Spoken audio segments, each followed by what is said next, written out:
Hello guys, welcome back to my channel. তো আজ আমাদের ঘরে অনেক লোক আসবে, তার জন্য অনেক রান্নাবান্না হচ্ছে, অনেক তৈরি হচ্ছে। তোমাদেরকে সব দেখাবো, তো সারাদিন দেখতে থাকো। চলো বাই বন্ধুরা। এখন সকালে যা টুকিটাকি কাজ ছিল সেটা করে এখন বসে গেছি খাবার খেতে। সিম্পলি খাবার, একদম আলু সেদ্ধ আর ডালের বড়া দিয়ে। আজকে সকালের খাবারটা ভাতেই বানিয়েছে মা, কেন কি তাড়াতাড়ি হবে তার জন্য সকালের খাবারটা একদম সিম্পল রেখেছি।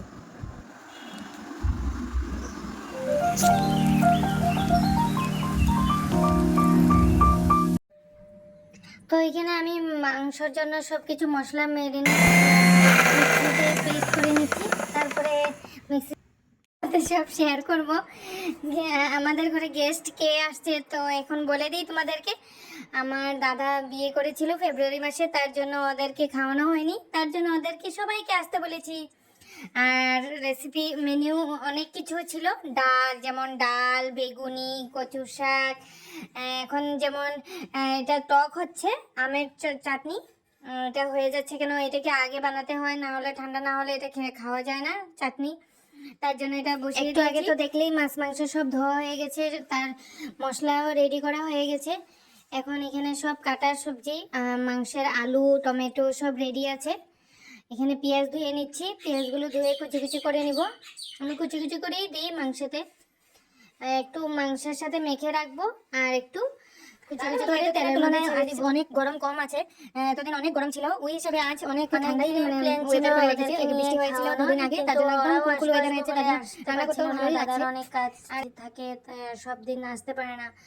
আর আমিও ঘরে আসছি আর যাওয়ার সময় হয়ে গেছে, তো তার জন্য ভেবেছি আমি থাকতে থাকতে ওদেরকে ডাকি, ওদের সাথে দেখাও হয়ে যাবে, গল্প হয়ে যাবে। তার জন্য ভেবেছি একসাথে ডেকে নিই, তাহলে গেট টুগেদার হয়ে যাবে। আর এখন দেখো মাংস ম্যারিনেট হয়ে করছি, আমি পেঁয়াজ কুচি দিয়ে দিচ্ছি। অনেকটা বেশি পেঁয়াজ কুচি দিয়ে দিব আর অল্প তেলের জন্য রাখবো। তারপর অনেক পরিমাণে পেঁয়াজ আমি দিয়ে দিচ্ছি মাংসতে, অনেক ভালো হয় এইভাবে ম্যারিনেট করলে। অনেকটা মাংস ছিল তো তার জন্য আমি এখানে আস্তে আস্তে কুচি কুচি মশলাগুলো দিয়ে দিব। নুন দেওয়া হয়ে গেছে, এখন হলুদ গুঁড়ো দিয়ে দিচ্ছি। আর মশলা তো পেস্ট করেই রেখেছি, আদা, রসুন, কাঁচা লঙ্কা, ওগুলো একসাথে পেস্ট করে রেখে দিলে অনেক টেস্টি হয়। চিকেন মাটনটা বয়েল হয় ভালো নিব। এই যে এখন পেস্ট করা মশলাটা আমি দিয়ে দিলাম। আর এখন তারপরে এখানে একটু শসাটা আমি একটা জিনিস ভালো করে যত ভালো করে মাখানো গেছি তত ভালো। আর সেটা তোমাদেরকে দেখানো হয়নি, তাহলেও জিরে গুঁড়ো আর ধনিয়া গুঁড়ো মিলিয়ে গুঁড়ো করা আছে, সেটা দিয়েছি, তো মেখে রাখতে হয়েছে।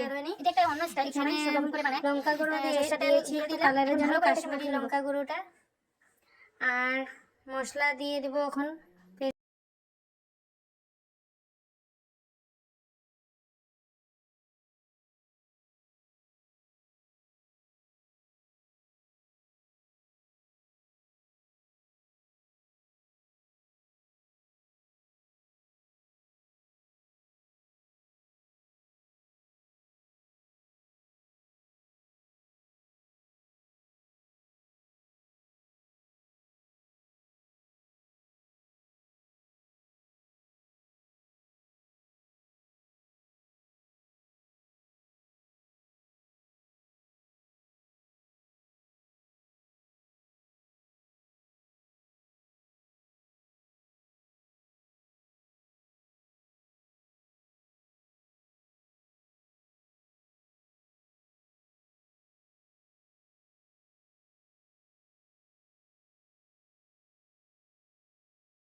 কাতলা মাছটাকে নুন হলুদ দিয়ে ভালো করে মেখে তারপরে ভেজে নিব। তো কাতলা মাছের আজ রেসিপি বানাবো সর্ষে দিয়ে, টমেটো দিয়ে। জানি না সবাই খেয়েছে কি না, আমাদের বাড়িতে এমন করে বানানো হয়। বেশিরভাগ পেটির পিসটা হলে ভালো হয়, কিন্তু এখানে পেটির পিস তো সব ছিল না, আর সবাইকে তো পেটির পিস দেওয়াও যায় না, তার জন্য কিন্তু আমরা ঘরে যখন খাই তখন পেটির পিসটা দিয়ে এটা ভালো লাগে। টমেটোটা ভেজে নিতে হয়, কাঁচা লঙ্কা আর শসাটা বেটে রাখতে হয়, টমেটোটা ভেজে তারপরে বানাতে হয়। শাক আছে, তার জন্য কচু শাকটা আগে বানিয়ে নিয়েছি, কেন কি নিরামিষ কিছু আইটেম ছিল সেগুলো আগে বানিয়ে নিয়েছি, কেন কি ওরা কিছু দুইজন নিরামিষও আছে, আমার দিদি আর একজন। নাস্তা গরম হয়ে গেছে করে, তার জন্য ভেজে দিলাম। আর কচু শাকটা বানিয়েছি, আমাদের বাড়িরই কচু শাক ছিল, অনেক চুলকায় না আর খেতে অনেক টেস্টি। যারা ভয়ে খায় না ওরাও খেয়ে নেবে, এত টেস্টি হয়, আর কোনো চুলকানো নেই। আর মাছটা ভালো করে লাল লাল করে ভেজে নিব, লাল লাল করে ভেজে তারপরে উঠিয়ে নিব। আর ওদিকে টমেটোটা ভেজে রেখে দেবো। তারপরে লাস্টে টমেটোটা দেবো।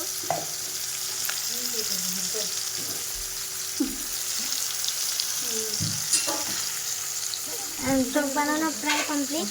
এখানে আমি গুঁড়ো মশলা একটা দিয়েছি, সেটা দেওয়ার পরে একটু আর অল্প রাখবো একটু টাইম, তারপরে নামিয়ে ফেলবো। কেন কি টকটা ঠান্ডা হলে পরে অনেক গাঢ় গাঢ় হয়ে যায়। এখন তো দেখা যাচ্ছে অনেক পাতলা হয়ে আছে, কিন্তু ঠান্ডা হলে এটা গুড় দেওয়া হয়েছে। এই যে গুঁড়ো মশলাটা, এই গুঁড়ো মশলাটা আমি দিয়েছি। এই গুঁড়ো মশলাটা দিলে এটার অনেক স্বাদটা বেড়ে যায়। মানে আমি এরকম করে বানাই, সবাই তো অন্য অন্য রকম করে বানায়। আমি এরকম গুঁড়ো মশলা আছে, এখানে অনেক কিছু দেওয়া আছে, এটা নিরামিষ সব কিছু। তো গুঁড়ো মশলাগুলো দিয়ে আমি টকটা বানাই। এখানে আমের খোসাগুলো আমি সবগুলো কাটিনি, কিছুগুলো কেটে দিয়েছি আর অনেকগুলা কাটিনি। কেন কি খোসার সময় তো ভালো লাগে খেতে। আমগুলো পুরো সেদ্ধ হয়ে গিয়েছে, জাস্ট খালি আর একটু সময় রেখে নামিয়ে দিব।